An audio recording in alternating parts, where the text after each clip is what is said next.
Yo, what's going on? It's yungoth, and I'm here today to break down a little behind the scenes of a beat that I produced. It went on to become an awesome song I'm really proud of, I'm really grateful for, by a great artist, Sorry X. The song is called Armor, and I'm going to show the song to you right now. Maybe you've heard it, maybe you haven't, but I really hope you enjoy it, maybe learn something in the process.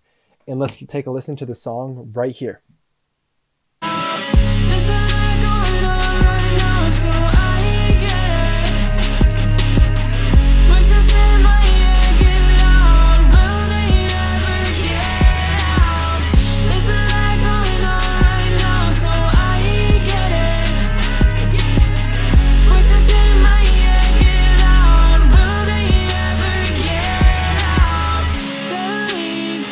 So that's just a little taste of it, a little teaser, if you will. And definitely check out the full song, because if you like what you hear, it only gets better.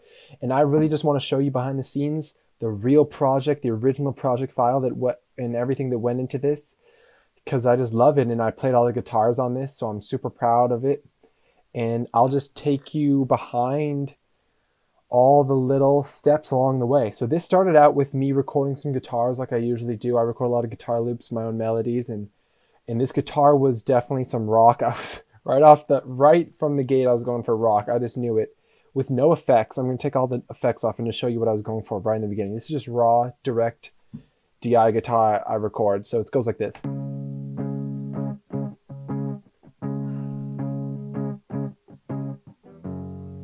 So you hear that that's just me strumming along. And usually when I do stuff like this, I hear I know I'm going to put the distortion on it. I know it's going to be pretty heavy. And you'll see it gets pretty heavy pretty fast.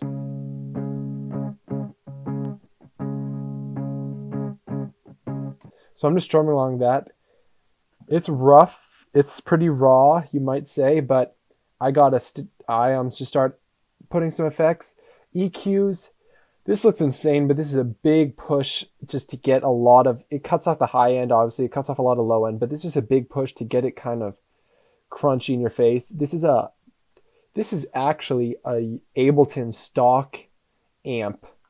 Ableton has their own kind of stock audio amp simulation, so that's what that needed, a compressor to get a gate just in case it doesn't looks like it was gated that hard, and then finally, okay, so you'll hear this is what it went on to be like.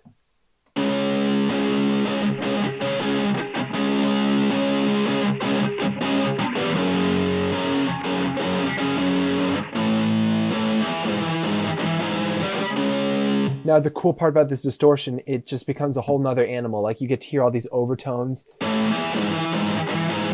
Definitely the push in this EQ range brought a lot of like that squeaky kind of crunchy overtone out of it.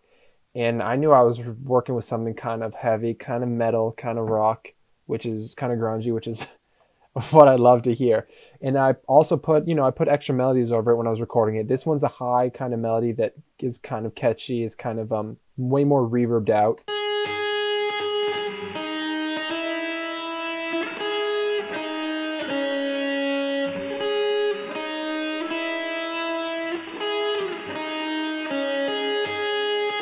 And it's got delays on it, so that's pretty spacey. That becomes like the real like main meat of this guitar. And when I hear guitars like this, after I finish kind of affecting my guitars and making that work, I just go over to the hi-hats. I start laying down what's going to be the beat.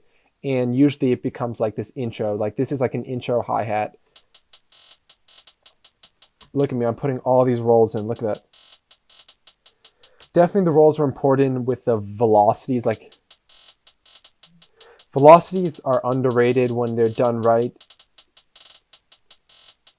It just kind of brings stuff down and just feels a lot more kind of alive. That's how the hi-hats went in. I just knew I had to make it slap when the drop came in.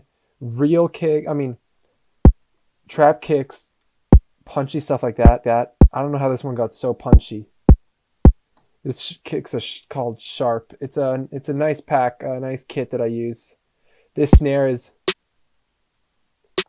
a snare I've used in a few other tracks. Pretty trappy, pretty kind of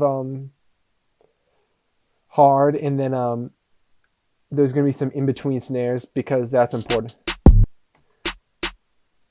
I've done this before on other beats, so it's not necessarily a specialty, but it's something I know. A chop snare in between has got a nice kind of emo flair to it. Chop snares, I'm sure you've heard the chop snare in a lot of different places. And then finally, a big 808 that I can get, at least importantly, over the distortion of the guitars. Not over, but complement it in the best way. This is a big 808 I like to use. So that's just following the pattern of this. Oh, not that note. Dun, dun. So that's following the pattern. You know, we're in like some sort of minor key.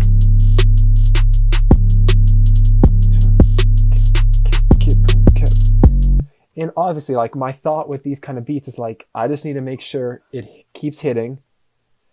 The kicks are bouncing around enough that kind of gives it a groove. But really, that's the percussion, that's the drums. It's sparse. Everything's just there just to keep this thing moving along. Over here, I add in these 2 different types of open hi-hats. This is on like the 2, like, that's fun. That's just hitting on the kick itself, getting a little extra punch. That's nice. And I haven't really played it with the guitars yet, so you'll hear what these guitars are kind of adding. In the main group, it just needed a little extra EQ that I grouped over all the guitars just to clean up a little more, get some bottom end out of it.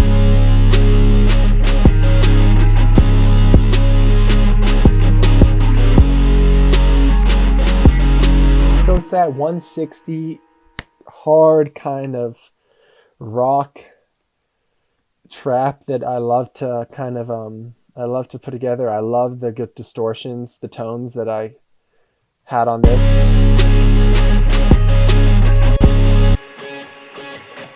This is an extra guitar that comes in kind of on this like second half. This is a more of like a rhythmic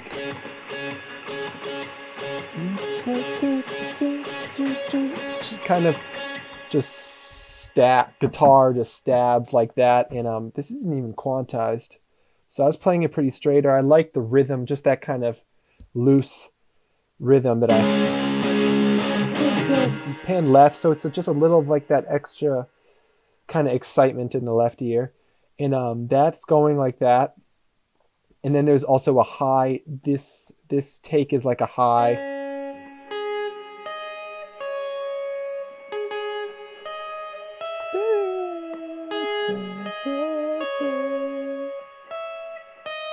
Just a little high one just to differentiate.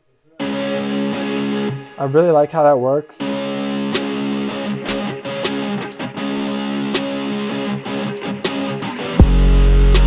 A couple of these little transitions, these are just my favorite little white noise sweeps. Just to bring drums back in when they need to come in.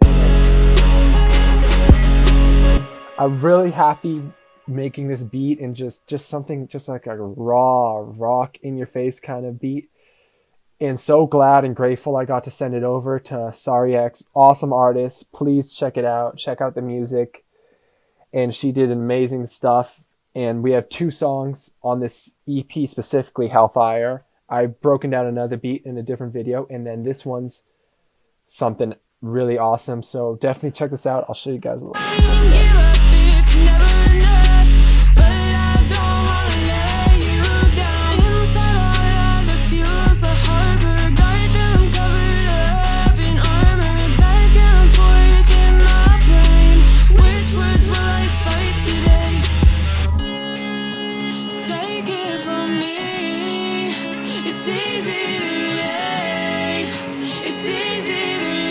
So yeah, check this song out. It's out on all platforms, out everywhere. Produced by me, yungoth. Guitars by me. And check out the other tutorials I put out on this page, and I've broken down other beats and just shown you behind the scenes, because I think that's the most exciting, where all the magic happens. And I hope you learned something, got a little insight into the process, and just enjoyed the stuff. So I'll see you guys in the next one.